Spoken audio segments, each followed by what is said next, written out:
Hello दोस्तों, आप सभी का स्वागत है धुरीना पर।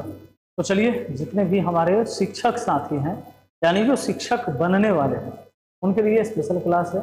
आज सुबह में और कुछ टेक्निकल फॉल्ट आ गया था, सर्वर में प्रॉब्लम था, जिसके वजह से आपका क्लास हम एप्लीकेशन पर अपलोड नहीं कर पाए। लाइव आए थे लेकिन आप सबको पता है वहाँ बीच में डिस्कनेक्ट हो गया था। बाकी सर्वर ठीक हो जाएगा, कल से तो हमारा क्लास चलेगा। लेकिन मैंने फिर सोचा कि हमारे पास समय कम है तो मैं दोबारा इस क्लास को ले रहा हूँ, रिकॉर्ड कर रहा हूँ। तो चलिए बने रहिए। इसमें लगभग 34 प्रश्न है आपके नंबर सिस्टम में, ठीक है, इसको देख लेना है। बाकी बड़ी बड़ी टॉपिक हम 2 दिन में खत्म करेंगे, छोटका सबको 1 दिन में उड़ा देंगे। आइए, सबसे पहले कहता है इस सवाल को, लेकिन इस सवाल को पढ़ने से पहले आपको समझना पड़ेगा परिमेय संख्या ये जानना जरूरी है। तो दोस्तों, सबसे पहले एक बात जान लीजिए, एक तो होता है वास्तविक संख्या, ठीक है ना, वास्तविक संख्या, और एक होता है काल्पनिक संख्या। काल्पनिक संख्या, काल्पनिक संख्या का मतलब है इमेजिनरी नंबर, और वास्तविक संख्या का मतलब है रियल नंबर। इमेजिनरी नंबर और रियल नंबर। काल्पनिक संख्या है कौन? अच्छा, इन दोनों के समूह को कहते हैं कॉम्प्लेक्स नंबर। कॉम्प्लेक्स नंबर, ये दोनों के जो पिताजी है वो कॉम्प्लेक्स नंबर है, यानी उसको हम कहते हैं सम्मिश्र संख्या। सम्मिश्र संख्या, ठीक है। अब मोटा मोटी आप जान लीजिए, काल्पनिक संख्या वो है जो रूट के अंदर माइनस में है, जो रूट के अंदर माइनस में है, जो रूट के अंदर माइनस में है, जो रूट के अंदर माइनस में है, ठीक ना, वो है काल्पनिक संख्या। अगर रूट से बाहर है, रूट से बाहर है अब माइनस में है तो नहीं, माइनस में है लेकिन रूट से बाहर है तो ये काल्पनिक संख्या नहीं है, ठीक है। याद रखिएगा, काल्पनिक संख्या जिस संख्या का वर्ग करने पर वो माइनसे में रह जाए, माइनसे में रह जाए, काल्पनिक संख्या है। जैसे इसका वर्ग करिएगा तो रूट कटेगा -4 आएगा, इसका वर्ग करिएगा रूट कटेगा -4, लेकिन इसका वर्ग अगर करते हैं तो -√3 गुना -√3 लिखाएगा, माइनस माइनस प्लस हो जाएगा, और √3 गुना √3 गुना माने 3 आ जाएगा, तो प्लस में 3 आ जाएगा, यानी ये माइनस में नहीं रहा, तो ये काल्पनिक संख्या नहीं है। काल्पनिक संख्या का हमें इस्तेमाल कोई कैलकुलेशन में नहीं होता है। हम लोग जो इधर पढ़ते हैं, चाहे कोई संख्या को गिनने उनने में कहीं नहीं होता है, ये सिर्फ समझ लीजिए एक कल्पना भर है। बाकी हमारा रियल नंबर, अब आगे जो भी काम होगा रियल नंबर से ही होगा। अब जितनी भी तरह की संख्या आप देखेंगे वो सब रियल नंबर है, यानी वास्तविक संख्या है, चाहे वो 1 हो, 2 हो, -5 हो, -8 हो, 1.5 हो, 11/7 हो, 17/19 हो, √5 हो, √16 हो, मतलब जितनी तरह की संख्या आपको दिख रहा है, ऐसा छोड़ के कि रूट के अंदर माइनस वाला छोड़ के जो भी आपको दिख रहा है वो सब वास्तविक संख्या है, यानी रियल नंबर है। समझ गए? अब रियल नंबर में कई प्रकार के हैं। रियल नंबर यानी वास्तविक संख्या। वास्तविक संख्या में कुछ तो है जो भिन्न में तो है ही, 4/5 है, 5/6 है, यानी 12 है या 13 है ना, या कोई दशमलव में है 1.5 है, √16 है, ये सब सारी चीजें हैं। लेकिन इसमें कुछ ऐसे भी संख्या है, जैसे मान लीजिए 0.1 2 खत्म, 0.1 1 1 1 1 1 ये आ रहा हो, 0.3 3 3 3 आ रहा हो, 0.5 2 5 2 5 2 ऐसे आ रहा हो, या ऐसा हो सकता है 0.1 2 7 0 5 0 0 3 7 ऐसे। अब देखिए 0.1 4 3 7 0 1 4 5 6 0 7। अब बताइए, तो इसमें आप एक बात समझ लीजिए कि ये वास्तविक संख्या में ही इसके 2 पार्ट। अब एक आ जाएगा आपको परिमेय संख्या, ठीक ना, परिमेय संख्या मिल जाएगा इसी में आपको, एक अपरिमेय संख्या मिल जाएगा। परिमेय अपरिमेय का मतलब है रेशनल नंबर, रेशनल नंबर और irrational number, irrational number, rational number और इरेशनल नंबर। अब इरेशनल नंबर इरेशनल नंबर क्या है, यानी परिमेय संख्या और अपरिमेय संख्या। जो p/q के रूप में लिखा गया, p/q के रूप में लिखा गया वो परिमेय संख्या, और जो p/q के रूप में नहीं लिखाया वो अपरिमेय संख्या हो गया। p/q के रूप में लिखा गया और Q के बराबर 0 नहीं होना चाहिए।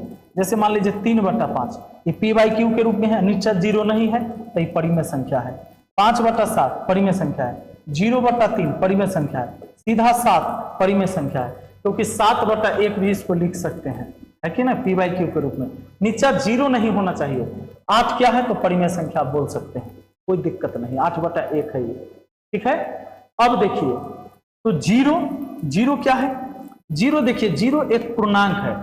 0 एक पूर्णांक, उदासीन पूर्णांक कहिए, और 0/1 भी लिख सकते हैं। 0 को भी परिमेय संख्या कह सकते हैं, परिमेय संख्या। लेकिन आप 1/0 को परिमेय नहीं कह सकते, क्योंकि Q यानी Q 0 नहीं होना चाहिए। परिमेय संख्या का नियम है P/Q के रूप में होगा, यानी भिन्न के रूप में होगा, लेकिन नीचे वाला यानी Q जो होगा वो 0 नहीं होना चाहिए। तो अगर 1/0 कहते हैं तो ये तो इनफाइनाइट होता है। 1/0 क्या होता है, इनफाइनाइट होता है, तो ये परिमेय नहीं है।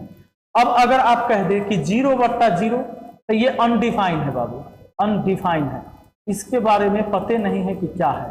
0/0 अनडिफाइंड है, इसको परिभाषित नहीं किया गया है। आइए अब इसमें दशमलव वाला में देखिए, दशमलव वाला में कुछ ऐसे दशमलव होंगे 0.5, इसको 5/10 लिख दिए तो ये परिमेय संख्या हो गया। क्या हो गया, परिमेय हो गया। अब देखिए 0.321 लिख दिए, ये भी परिमेय हो गया, क्योंकि 321 3 अंक बाद दशमलव तो नीचा में 1000 हो गया। ये भी आज परिमेय हो गया, क्योंकि P/Q के रूप में है, परिमेय अंश बटा हर के रूप में है, और नीचा 0 नहीं है। 1000 है, सीधा 0 थोड़े है, ये 1000 है। लेकिन अब देखिए 0.3333, इसको हम कहते हैं क्या, इसको क्या कहते हैं, नॉन टर्मिनेटिंग नंबर कहते हैं, नॉन टर्मिनेटिंग नंबर, ठीक है। अब यानी नॉन टर्मिनेटिंग यानी कि टर्मिनेट नहीं होगा, ये सब टर्मिनेट हो गया, यानी टर्मिनेटिंग डेसिमल नंबर था। लेकिन इसको आप ऐसे कह सकते हैं 0.3 और 3 दशमलव के बाद एक ही अंक लगातार छिड़िया रहा है, इसको पकड़ के माथा पर रेकरिंग लगा दीजिए, तभी रुक जाएगा। और अगर रेकरिंग हटाइएगा तो 3/9 लिखाएगा। दोस्तों आप भाग देके देखिए, फिर इतना ही आएगा। 3/9 है ना, अब भाग लगा के देखिए, 3/9 में अब भाग लगे, 3 कम 3 3 3 9, 1/3 दशमलव में ले जाइएगा तो दशमलव देकर 0 उतारिएगा, 10 3 तिहाई 9, शेष 1 पर 0 10 3 तिहाई 9, शेष 1 3 तिहाई 9, ऐसे ही जाते रहेगा। इसीलिए इसको पकड़ के माथा पर रेकरिंग लगा देते हैं, बार लगा देते हैं, तो ये रुक जाता है। और जब ये रुक जाता है, अगर बार हटाते हैं तो बार हटाने पर फिर बट्टा में 9 आता है। यही तरीका है। जैसे अगर मैंने लिख दिया 0.535353, तो ऐसे अगर गया तो ये 5 को 5 3 छिड़ी आ रहा है तो 5 3 पर बार लगा दिए। अब इसको आप 5 3 बट्टा में 2 9, जितने संख्या पर बार लगा है बट्टा में उतना 9। इस सब आपका क्या कहलाएगा, ये परिमेय संख्या कहलाएगा ना, ये क्या कहलाएगा, परिमेय। ये भी क्या कहलाएगा, परिमेय संख्या कहलाएगा, परिमेय संख्या कहलाएगा। अब जरा ध्यान दीजिए, अगर इतना बात आप समझ गए हैं, मैं इस सब का स्क्रीनशॉट लेते चलता हूं और आपको ग्रुप में मिल जाएगा, ठीक है। देखिए अब अगर मैं ये कह दूं 0.414141 डॉट डॉट डॉट, अब मैं कहूं 0.357357 डॉट डॉट डॉट, तो क्या ये परिमेय है कि नहीं। अगर इसको लिखिएगा 41 बटा कितना हुआ, 41 बटा कितना हुआ, 41 बटा सीधा 99। कैसे, क्योंकि 41 छिड़िया रहा है, तो 41 के ऊपर बार लगा देंगे तो ये रुक जाएगा 0.41। अब 41 बटा 99 ये परिमेय हो गया। इसको देखिए तो, इसको देखिए तो जरा, ये 357 यानी 0.357 पर बार लगेगा, और 357 के बट्टा में 3 × 9 आ जाएगा बार हटने पर, P/Q के रूप में हो गया। ये सब भी आपका क्या हो गया, परिमेय संख्या हो गया। ठीक है दोस्तों, ये क्या हो गया, परिमेय संख्या हो गया। लेकिन अब बताइए 0.1837056, ठीक है, ऐसे जा रहा है, तो आप इसको बता सकते हैं कि कौन संख्या लगातार छिड़िया रहा है। जैसे इसमें 357, 357, 357। अब क्या इसमें आप बता सकते हैं कौन छिड़िया रहा है? 1 है, 8 है, 3 है, 7, 0, 5 हो। पते नहीं चल रहा है कि कौन अगला डिजिट होगा, तब किसके माथा पर बार लगाइएगा, रेकरिंग किसके माथा पर दीजिएगा, नहीं पता चल रहा है, गड़बड़ा गया। यानी पते नहीं चल रहा है कितना डिजिट पर बार लगेगा, यानी ये p/q के रूप में नहीं लिखाएगा, ये अपरिमेय संख्या हो गया, यानी इरेशनल नंबर हो गया, अपरिमेय संख्या हो गया। समझ गए? अब मान लीजिए ऐसे ही लिख दिया 0.501073142006। अब इसको पता चल रहा है आपको कि ये अगला डिजिट क्या आने वाला है या कौन संख्या छिड़िया रहा है, जो इसको रोकिएगा। आप नहीं रोक पाएंगे। अब इसको नहीं रोक पाएंगे आप, तो पते न चला कितना बार लगेगा, कितना अंक पर बार लगेगा और कितना 9 नीचे में आएगा, p/q के रूप में हो ही नहीं रहा है, नहीं हो रहा है। ये अपरिमेय संख्या हो गया, अपरिमेय संख्या हो गया। समझ गए? अब देखिए, अगर मैं इसका स्क्रीनशॉट कर दूं, अब यहां समझिए, इतना चीज हो गया। अब चाहो तो अगर मैं कहूं कि √16, √25, √36, √49, तो ये सारे परिमेय संख्या, क्योंकि पूरा पूरा निकल के आएगा। 16 का वर्गमूल 4 और 4 को 4/1 लिख सकते हैं। 49 का क्या लिख सकते हैं? 7, 7/1 लिख सकते हैं। ये सब आपस में ये क्या हो गए? परिमेय संख्या, जिसका वर्गमूल पूरा पूरा या घनमूल, जैसे क्यूब रूट ही हो, क्यूब रूट 8, तो ये परिमेय संख्या हो गया। लेकिन दोस्तों अगर मैं ऐसे कह दूं √2, तो 2 का मान क्या होता है? 1.4142, और ये अनंत तक जाते रहता है। ये पूर्ण वर्ग संख्या नहीं है, इसका अंत का डिजिट भी नहीं पता, इसको आप p/q के रूप में नहीं लिख सकते, जो पूर्ण वर्ग नहीं है। जिसका वर्गमूल पूरा पूरा नहीं आता हो, जिसका वर्गमूल पूरा पूरा नहीं आता हो, इस सारा कहलाएगा अपरिमेय, अपरिमेय, इरेशनल नंबर, अपरिमेय संख्या। ठीक है, चलिए अब एक बात बताइए, एक √5 है और यही √5 है, इसको गुना किया जाए, दो अपरिमेय संख्या जोड़ा जाए, दो अपरिमेय संख्या को जोड़ा जाए तो 2√5 हुआ। ये भी अपरिमेय है क्योंकि √5 का मान जो निकल के आएगा 2 दशमलव कुछ आएगा, डॉट डॉट डॉट, बहुत सारा डिजिट आएगा, नहीं पता हो तो उस सब फिर 2 से गुना होगा तो इसी गुणनफल में डॉट डॉट डॉट रहेगा, लेकिन ये पता नहीं रहेगा कौन कौन डिजिट आ रहा है। यानी कि ये मतलब हुआ कि इसका योगफल भी अपरिमेय संख्या ही होगा। हाँ, इसका गुणनफल परिमेय या अपरिमेय संख्या का गुणनफल हमेशा परिमेय संख्या होगा। कैसे? अब देखिए √16, √16, ये √256 और 256 का 16 आ गया तो 16 परिमेय संख्या है। अब देखिए √5 और √5, √5 और √5, √25 और √25 का 5 आ गया, ये भी परिमेय संख्या हो गया। लेकिन √5 गुना √3 तो √15, तो ये अपरिमेय नहीं हुआ, ये अपरिमेय हो गया। इसमें क्या हुआ कि एक ही तरह के दो अपरिमेय संख्या, एक ही प्रकार के दो अपरिमेय संख्या का गुणनफल परिमेय आया, लेकिन अलग अलग दो अपरिमेय संख्या का गुणनफल फिर अपरिमेय ही आ गया। समझ गए? अब देखिए, तो अब दोस्तों हम आते हैं सवाल पर, और सवाल पर आएंगे, देखिए समझ में आएगा। सही कथन बताइए। √5 एक परिमेय संख्या नहीं, इसका वर्गमूल पूरा निकल के नहीं आया, p/q के रूप में नहीं हुआ। प्रत्येक वास्तविक संख्या एक अपरिमेय संख्या है। अरे भाई, प्रत्येक वास्तविक संख्या एक अपरिमेय संख्या नहीं है, सभी अपरिमेय हो या परिमेय हो, इस सब वास्तविक ही होता है। आपको बताए थे कि एक वास्तविक संख्या यानी रियल नंबर, और एक होता है अवास्तविक संख्या या काल्पनिक संख्या भी कह सकते हैं इसको, काल्पनिक संख्या। काल्पनिक संख्या, काल्पनिक संख्या है रूट के अंदर -5, -3, -4, -11, ये सब है आपको काल्पनिक संख्या। और वास्तविक संख्या कुछ भी, √16 हो सकता है जिसका पूरा पूरा वर्गमूल बने, 4 हो सकता है, 5.5 हो सकता है, 1/2 हो सकता है, ये सारे वास्तविक संख्या। तो क्या है ना कि इसी में फिर परिमेय अपरिमेय आता है ना, भिन्न में जो लिखा है ऊपर में, जो नहीं लिखा है ऊपर में, तो वास्तविक संख्या में ही परिमेय अपरिमेय आता है। यानी परिमेय अपरिमेय संख्या के समूह को वास्तविक संख्या आप कह सकते हैं। लेकिन ये कहता है प्रत्येक वास्तविक संख्या अपरिमेय होगा ना, ऐसा नहीं होगा। कुछ कुछ वास्तविक संख्या परिमेय होगा, कुछ वास्तविक संख्या अपरिमेय होगा। कहता है प्रत्येक परिमेय संख्या एक वास्तविक संख्या। हाँ, जितना परिमेय होगा वो सब वास्तविक होगा, जितना अपरिमेय होगा वो भी वास्तविक होगा, क्योंकि वास्तविक का ही बाल बच्चा है परिमेय अपरिमेय दोनों।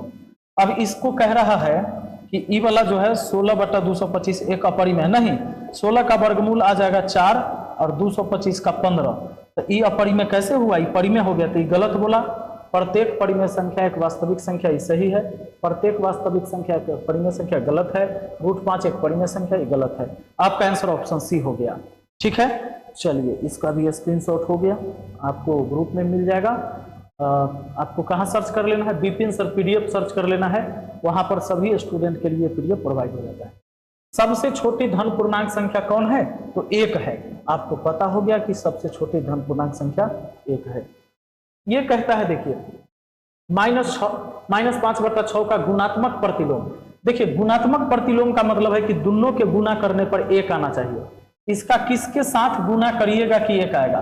तो इसका गुना तो 6/5, इसका उलट के, लेकिन माइनस में नहीं प्लस में आना चाहिए, 1 आना चाहिए। तो इसको भी माइनस में रखिए, गुना करिए 6 से 6 एक बार में, 5 से 5 एक बार में, -1 गुना -1 +1 आ जाएगा। तो ये गुणात्मक प्रतिलोम हो जाएगा -6/5। जिस दोनों को आपस में गुना करने पर 1 आ जाए।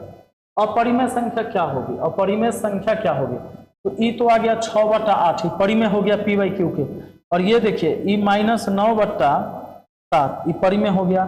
ये 9/81 है, तो 9 का वर्गमूल 3, 81 का आ गया 9। परिमेय परिमेय परिमेय अपरिमेय ये हुआ क्योंकि √3 का मान 1.73 कुछ करके डॉट डॉट डॉट आते रहेगा, भाग लगेगा तो इसी आएगा, यानी रुकने वाला नहीं है। ठीक, ये परिमेय नहीं है। समीकरण दिया है, कहता है समीकरण x² बराबर 5 का हल होगा क्या? परिमेय संख्या परिमेय तथा परिमेय दोनों, इनमें से कोई नहीं। अब बताइए x² बराबर √5, सॉरी x² बराबर 5 दिया तो x का मान हमारा कितना आ गया? x का मान आ गया √5। अब √5 पूर्ण वर्ग संख्या नहीं है, तो यह अपरिमेय है, तो कहता है अपरिमेय। हाँ, ऑप्शन बी सही होगा। कहता है किस समीकरण का हल प्राकृत संख्या के समुच्चय में है? किस समीकरण का हल प्राकृत संख्या के समुच्चय में है? तो प्राकृत संख्या क्या होता है? प्राकृत संख्या होता है 1 2 3 4 5 6 ऐसे इनफाइनाइट तक। अब 1.5 को आप प्राकृत संख्या नहीं कहेंगे, 2.5 को प्राकृत संख्या नहीं कहेंगे, ठीक है ना। चलिए अब देखिए, इसको 3 से काटिएगा तो पूरा कटेगा? नहीं कटेगा, तो प्राकृत संख्या में नहीं आया। अब देखिए इसको x का मान, हाँ पूरा निकल गया, x का मान 7 × 5 = 35। 35 प्राकृत संख्या के समूह का होता है। ये नहीं होगा, +1 जाके घटेगा तो यहाँ हो जाएगा इधर 2x, और उधर जाके घटेगा 1 तो 15 हो जाएगा। 15 को 2 से भाग देंगे 7.5 आएगा, तो 7.5 प्राकृत संख्या में का नहीं हुआ।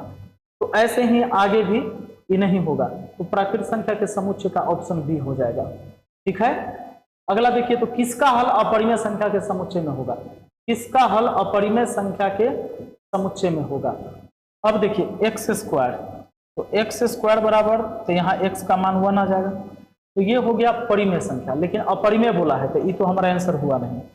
ये हो गया ऑप्शन बी। कैसे? सीधा बुझा रहा है, x बराबर होगा √3, और √3 पूर्ण वर्ग संख्या नहीं है, इसलिए अपरिमेय समुच्चय का हो गया, अपरिमेय का हो गया, ऑप्शन बी हो गया।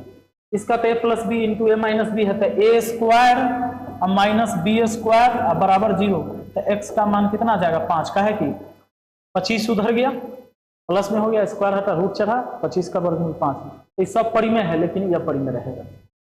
चलिए इतना बात समझ गए हैं। धनात्मक पूर्णांक 6x + 5 के ठीक पहले आने वाली धनात्मक पूर्णांक कौन होगा? कोई भी हो। देखिए जैसे 4 + 3, तो 4 + 3 है, तो इससे पीछे संख्या कौन होगा? तो एक से एक कम, यानी 4 + 2। जैसे 4 + 3 कितना है? 7, 4 + 2 कितना है? 6, है कि नहीं? तो अगर मान लीजिए कि 4 को हम ऐसे भी तो लिख सकते, अच्छा एक चीज और लिखिए, 6 + 5, इससे पीछे की संख्या 6 को ऐसे लिख सकते हैं, 3 दूना 6 और +5 नहीं लिख सकते हैं। तो इससे 5 जोड़ा हुआ है और इसके पीछे का संख्या लाना है, तो एक कम कर लीजिए, यानी 2 × 3 में से एक कम करिए, एक कम करिए तो 4, 5 में से एक कम करिए 4, तो 2 × 3 = 6, सॉरी एक कम करके जोड़िए, तो 2 × 3 = 6 और 4 = 10, आई कितना हुआ, 2 3 6 5 11, 11 से पहले की संख्या 10 होता है। अब मान लीजिए हमने लिखा 2x + 5, इससे पहले की संख्या तो 2x + 4 एक कम, और इसके बाद की संख्या अगर लाना है, इसके बाद की संख्या तो एक ज्यादा जोड़ दीजिए, यानी 2x में एक जोड़ दीजिए ज्यादा, 2x + 6 कर दीजिए, इसके बाद की संख्या हो जाएगा। तो 6x + 5 के ठीक पहले में 5 जोड़ल है, एक कम कर लीजिए, 4 जोड़ दीजिए, 6x + 4 पहले की संख्या हो जाएगा। देखिए इसको धन पूर्णांक 6a-3 के ठीक पहले आने वाला धन पूर्णांक, तो यहाँ -3 है, 6a 3 घटा, एक और घटा दीजिए तो इसके पीछे की संख्या हो जाएगा 6a-4, माइनस में ना है। तो अगर मान लीजिए कि आपको कहीं 10 है और 10 में से 4 घटल है, तो 10 में से 4 घटता है तो क्या होता है 6, लेकिन 10 में से अगर 5 घटा देंगे, इससे एक और बढ़ा के तो 5 आ जाएगा। तो 6 से पहले की संख्या 5 आ गया कि नहीं आ गया, यानी सीधा बात कि माइनस में है तो एकरा में एक और घटा दीजिए, एक और घटा दीजिए तो -4 घटाएंगे तो इससे पहले की संख्या आ जाएगा। और इसके बाद की संख्या अगर लाना होता तो बाद की संख्या तो 6a-2 करते, 6 से 3 घटल है, 2 घटाएंगे तो उधर रहेगा, ज्यादा घटाएंगे पीछे चल जाएगा, कम घटाएंगे आगे रहेगा, बड़ा रहेगा। कौन सा धन पूर्णांक नहीं है, कौन सा धन पूर्णांक नहीं, ये अपने चेक कर लीजिए आप। तो कौन सा धन पूर्णांक नहीं है, अब देखिए इसको भाग दिए तो 2, तो पूरा ही पूर्णांक है, लेकिन ये पूरा पूर्णांक नहीं है। ये देखिए 3 तिहाई, सॉरी 3 एकम 3 धन पूर्णांक है, 8 में 4 से भाग दिए, प्लस में 2, क्योंकि -8 -1, और धन पूर्णांक ये है, ये धन पूर्णांक नहीं है, धन को है लेकिन पूर्णांक नहीं है। क्यों? क्योंकि 3 गुना √2 का मान 1.4 1 4 2 ऐसे डॉट बहुत सारा है ना, तो ये पूर्णांक नहीं है, डेसिमल है, दशमलव में आएगा। तो धन तो है लेकिन ये पूर्णांक नहीं है। बाकी सब क्या है कि धनात्मक भी है और पूर्णांक भी है, यानी धन पूर्णांक बाकी हो गया। ठीक है, अच्छा सबका स्क्रीनशॉट लेते चलना है मुझे, आपको शेयर करना मैं भूल जाता हूं। यदि a एक धन पूर्णांक हो तो संख्या इतना इतना इतना पूर्णतः किससे विभाजित होगा। देखिए ऐसे सवाल में क्या करना होता है, यदि एक धन पूर्णांक है तो संख्या इतना इतना इतना पूर्णतः विभाजित है, तो एक के जगह आप सबसे छोटी संख्या ले लीजिए, धन पूर्णांक का है ना, सबसे छोटी लीजिए और रिजल्ट क्या आता है ये देखिए, सबसे छोटी 1, तो यहाँ भी 1 आप लिए, इधर से काम करते हैं तो 1 आपने यहाँ लिया है, 1 सब क्योंकि धन पूर्णांक का है तो 0 के बाद जितने भी हैं वो धन पूर्णांक है, तो 0 के बाद सबसे छोटा संख्या कौन 1, यहाँ 1 का 3 कितना हुआ, सबसे उधर 4, यहाँ 2 1 3, फिर पीछे हटे 1 1 2 और इधर 1, सब गुना करिए तो 24 कहता है कि यदि a एक धन पूर्णांक हो और संख्या इतना पूर्णतः किससे 3 से विभाजित है, 6 से 12 से 24 से, तो देखिए किससे विभाजित है, तो ये जो रिजल्ट आया वो 24 आया, 24 3 से भी कटेगा पक्का, 6 से भी कटेगा, 12 से भी कटेगा, 24 से भी कटेगा। अब कहिएगा सर आंसर कौन होगा, ये तो सबसे कट रहा है, तो इस सबसे छोटा धन पूर्णांक रख के क्या आया है 24 ना, तो आपका आंसर 24 होगा, 24 से हमेशा कटेगा, 24 से हमेशा कटेगा। अब कहिएगा सर जो 24 से कटेगा वो 12 से नहीं कटेगा, कटेगा, लेकिन सबसे छोटा मान रख के जो आपका आंसर आया है वही आपका आंसर है 24, हमेशा आपका आंसर है 24, इसको आंसर करिएगा। ये हमेशा ऑप्शन ऐसे दिए जाएंगे और ऑप्शन गड़बड़ करने के लिए दिए जाते हैं। जैसे मैं एक क्वेश्चन आपको समझाता हूं अपने मन से, आपसे कह देगा कि प्राकृत संख्या के 4 ऐसे प्राकृत संख्या का गुणनफल, मतलब ऐसे कहेगा किसी भी 4 प्राकृत संख्या के गुणनफल को कौन काट देगा, किसी भी 4 प्राकृत संख्या के गुणनफल को कौन काट देगा, कहा जाए किसी भी 4 प्राकृत संख्या के गुणनफल किससे विभाजित होगा, ठीक ना, क्या कहेगा, किससे विभाजित होगा, किससे विभाजित होगा। ठीक है, तो अब क्या करना है, सबसे छोटा 4 प्राकृत संख्या को गुना करना है, कितना हुआ 24, यानी 24 से विभाजित होगा। अब कहिएगा सर जिसको 24 काट देगा उसको तो 2 भी काट देगा, बिल्कुल काट देगा, 3 भी काट देगा, हाँ 6 भी, 12 भी, सब काटेगा। लेकिन जब कहे 4 किसी 4 प्राकृत संख्या के गुणनफल किसी भी 4 प्राकृत संख्या के गुणनफल किससे विभाजित हो जाएगा? 24 से। कहीं से ले लीजिए, 15 गुना 16 गुना 17 गुना 18, इसको 24 काट देगा। काट के देखिए, आप काटिएगा 15 16 17 18 है ना, 4 चौका 16, 4 6 24, 36 18। अब ऊपर गुना कर लीजिए, जितना बार गुना हो गुणनफल आया यानी उतना बार में कट गया, नीचा कुछ नहीं बचा मतलब कट गया। अब जैसे आप कहते हैं 12 को 2 काट देता है, कैसे? तो 2 से 12 को काटे 6 बार में, नीचा कुछ नहीं बचा मतलब कट गया, नीचा कुछ नहीं है मतलब कट गया। 12 को ऐसे भी तो लिखा सकता था, मान लीजिए 4 5 20 है, क्या इसको 2 काट देगा? तो हाँ सर काट देगा, 2 दूना 4। अब कहोगे 5 के तो कुछ करवे नहीं किया था, काट कैसे दिया?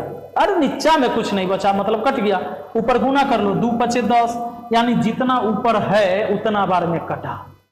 समझ गए? तो यहां 24 होगा आंसर। आइए अगला सवाल, निम्न में से कौन अपरिमेय संख्या नहीं है? अपरिमेय संख्या नहीं है। देखिए कुछ लोग कहेंगे पाई का मान 22/7 ये परिमेय है, सुनिए नहीं, ये अपरिमेय है।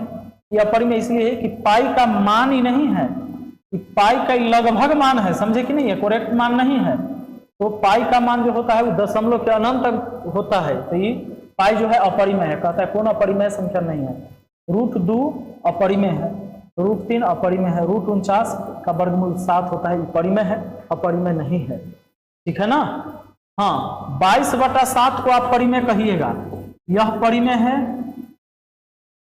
लेकिन पाई जो है चूंकि 3 दशमलव कुछ करके इसका मान रहता है, तो ये हो गया आपका परिमेय,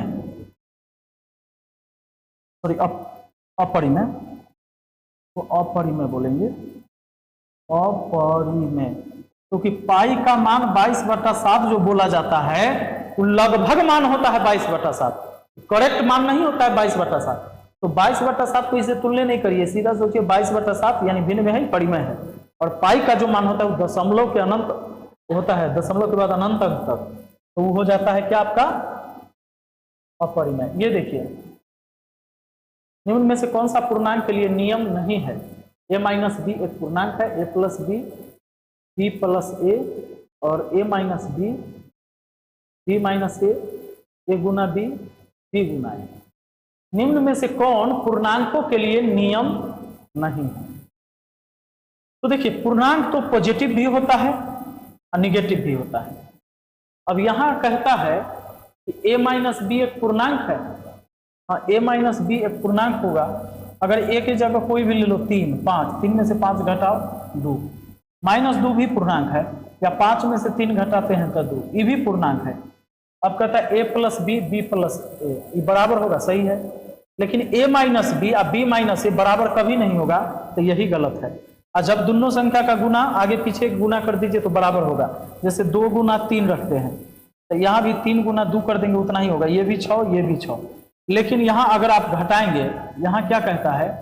यहाँ कहता है मान लीजिए कि इसके जगह 2 में से 3 घटे, यहाँ 3 में से 2 घटे, b का मान शुरू में रख दिया, तो 3 में से 2 घटेगा 1, यहाँ 2 में से 3 घटेगा -1, वो कभी बराबर नहीं होगा। तो कहता है कि निम्न में से कौन नियम नहीं है? यही नियम नहीं है, तो हमारा आंसर यही होगा जो नियम नहीं है, यही हमारा आंसर होगा, यही गलत है। कहता है कौन गलत है, कौन नियम नहीं है, वो बताइए।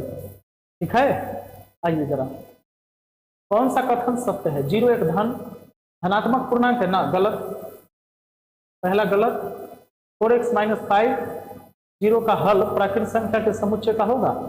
-5 उधर गया, +5, 4 से भाग दीजिएगा, पूरा पूरा नहीं कटेगा। प्राकृत संख्या मतलब गिनती की संख्या, यानी पूरा पूरा अंक, तो ये गलत। ये देखिए आगे है -2 और 0, -2 0 से छोटा होता है, हाँ ये बात सही है। कौन सा कथन सत्य है? ये बात सही है, ठीक है ना।